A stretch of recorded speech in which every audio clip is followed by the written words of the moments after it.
Ya, Insya Allah nih barang yang sekarang disebut dengan smartphone. Ada HP, ada tablet, bisa juga laptop, alat-alat elektronik yang fungsinya sebagai media hari ini. Tapi dalam Sirah Nabawiyah, dengan konsepnya ya, dengan konsep Sirah Nabawiyah, ini bisa disebut dengan setan gepeng. Setan gepeng. Ya, ini. Jadi apa itu setan gepeng itu? Karena ini fungsinya media. Fungsinya media. Kita dapat informasi dari sini, kita ya update status, melihat kabar teman kita, bahkan kadang dapat informasi-informasi yang kadang terlihat bijak padahal sesat. Itu, terus kenapa bisa disebut setan itu? Padahal dia kan secara ini kan istilahnya alat ya. Nah, kenapa bisa jadi setan? Ya, karena ketika seseorang tidak berilmu dalam bersikap pada unit seperti ini ya, ini kemudian HP apapun brandnya lah. Kalau dia nggak punya ilmu dalam mengelola harta seperti ini, maka harta ini bisa jadi bumerang bahkan menjadi menyesatkan manusia. Jadi kenapa ini disebut setan gepeng? Karena mayoritas manusia tidak ngerti cara menggunakan alat ini. Gitu. Oke, lantas dengan iblis apa bedanya, Tat? Kan kita sering nyebut setan, iblis, ya gitu. Itu gimana, Tat? Setan, iblis. Ada siapa tadi ya? Gini loh, belakang. Ya, Masya Allah. Jadi kalau setan dalam Quran, syaitan kita sering baca tuh, itu sifat kan? Sifat yang punya habit atau kebiasaannya adalah memberikan kekhawatiran, was-was. Di surat yang insya Allah ya kita semua hafal, surat An-Nas, yuwaswisu fi sudurinas. Mereka itu memberikan was-was di hati manusia. Sudur itu sebenarnya dada, tapi yang dimaksud adalah hati. Jadi mereka membisik-bisikkan. Itu syaitan. Jadi syaitan itu sifat. Kalau iblis itu makhluk dari golongan jin. Jadi kalau syaitan sifat. Kalau iblis makhluk. Dan dia makhluk dari golongan jin. Oke. Sehingga syaitan itu bagian dari sifatnya iblis tadi. Iblis itu punya sifat syaitan, memberi was-was. Gitu. Itu sifat syaitan. Kan tadi udah setan, iblis, terus ada jin, terus ada lagi istilah. Kalau hantu itu gimana? Iya, ada kan? Itu gimana? Ada istilah baru itu. Ya, itu yang kalau hantu yang dimaksud dalam definisi mungkin apa ya, film anak-anak nyebut ada hantu, ada Pak Pocong, kuntilanak gitu. Itu di Quran nggak ada. Tema hantu itu nggak ada. Tapi kalau itu tujuannya untuk menakut-nakuti, itu sifat syaitan. Akhirnya kadang nih gara-gara nonton film horor, orang tuh jadi takut ke kamar mandi sendiri. Bahwa nanti cuci muka itu dalam membayangkan pas dibuka itu tiba-tiba. Nah, informasi itu kan dapatnya dari media. Oh iya, hantu pocong, apa gitu, hantu ngesot, apa. Akhirnya orang katanya bilang tadi saya lihat hantu. Apa hantunya? Tadi saya lihat pocong. Itu mesti orang Indonesia tuh. Nah, kalau antum ke luar negeri umpamanya ya di Australia gitu, kami pernah tinggal di sana tuh ya hantu pocong tuh nggak jadi pembahasan gitu loh. Karena nanti hantu buat mereka itu zombie. Orang keluar dari tanah bentuknya masih pakai kayak pakaian gitu kan. Karena di sana memang orang mati itu dikasih pakaian. Dracula gitu. Nah, artinya bahwa kalau hantu itu sifatnya menakut-nakuti, dia jadi bagian dari syaitan. Tapi kalau hantu spesifik makhluk yang disebut pocong tadi, terus suster ngesot, itu di Quran nggak ada. Gitu. Oke, setahu saya nggak ada dengan keterbatasan itu saya. Berarti secara definisi clear tadi ya.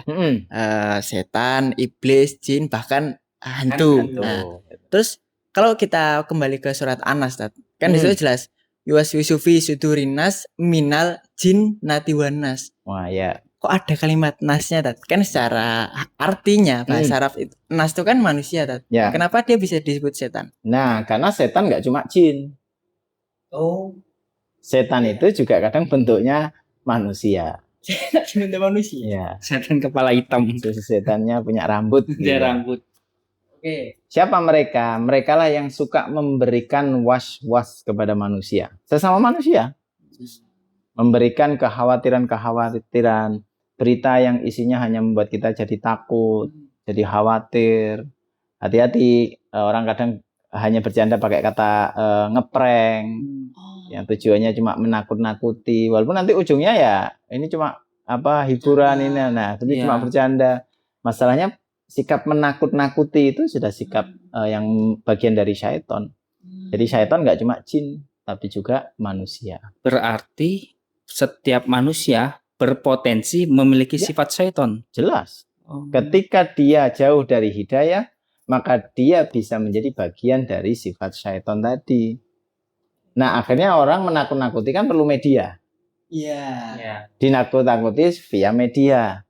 Akhirnya kita pas bermain media, kita ngelihat juga. Iya. Akhirnya muncul kekhawatiran-kekhawatiran. Coba sekarang buka sosmed. Yang banyak tuh hari ini kekhawatiran dan ketakutan atau kebahagiaan.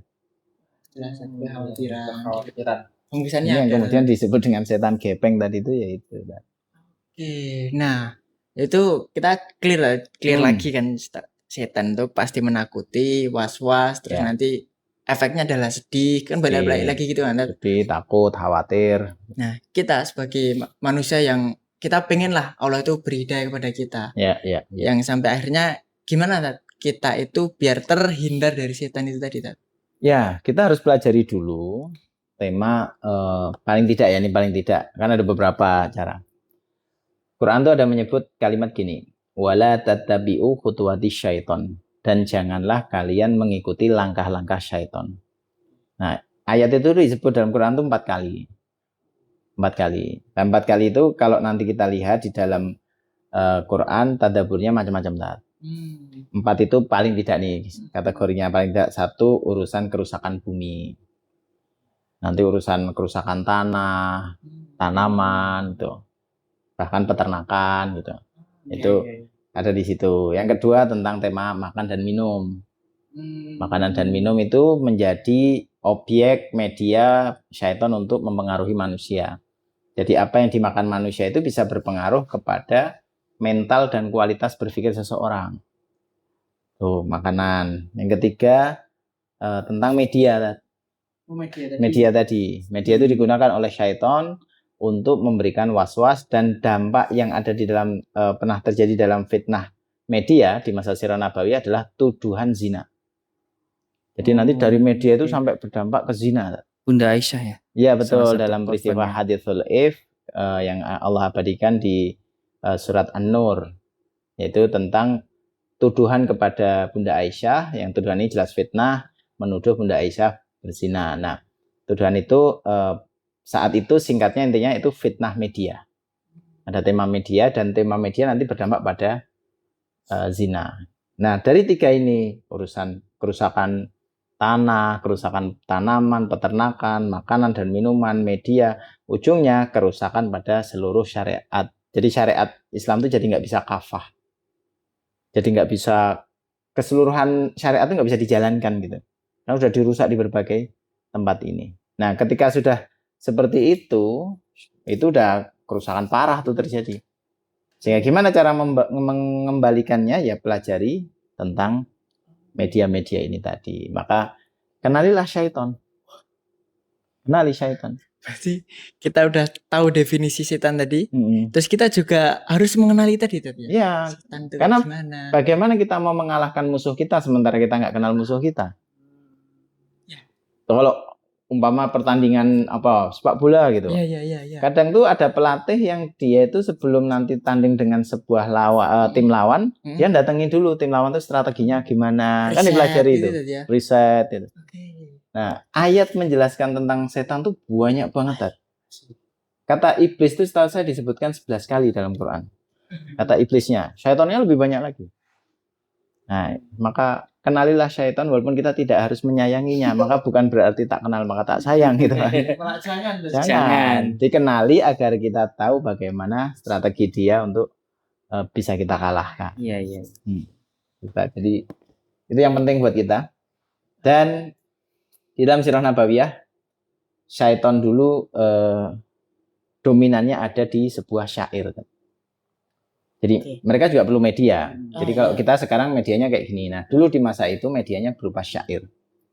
Nah, syair-syair itu digunakan untuk nanti memberikan informasi tema informasi syair jahiliyah. Jadi maka Allah kalahkan syair-syair jahiliyah dengan diturunkannya Al-Qur'an.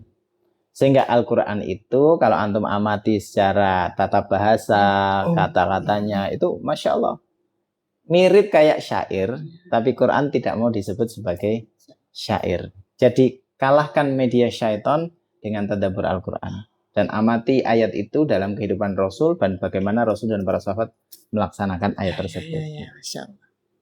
Jadi kalahkan setan gepeng ini dengan cara gunakan media ini untuk memahami Al-Quran.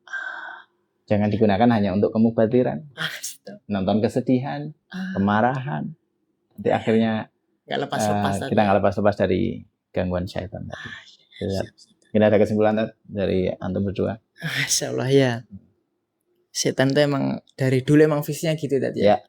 Bahkan sebelum manusia diciptakan Nabi Adam itu iblis tadi yang dia punya sifat setan, dia kan udah apa ya, deklarasi perang untuk Adam dan anak keturunannya. Betul. Maka seperti yang antum bilang tadi bahwa dia Al-Quran itu udah lengkap kok. Setan itu udah dideskripsikan sama Allah kayak gimana aja itu ada. Maka hanya dengan belajar Al-Quran terus kita tadaburi strategi setan itu kayak apa agar kita bisa lepas dari jerat setan tadi. Masya Allah. Barakallahu fiik. Ustaz Rehan. Cukup. Masya Allah. Ya. Wallahu a'lam bishawab. Wallahu a'lam bishawab.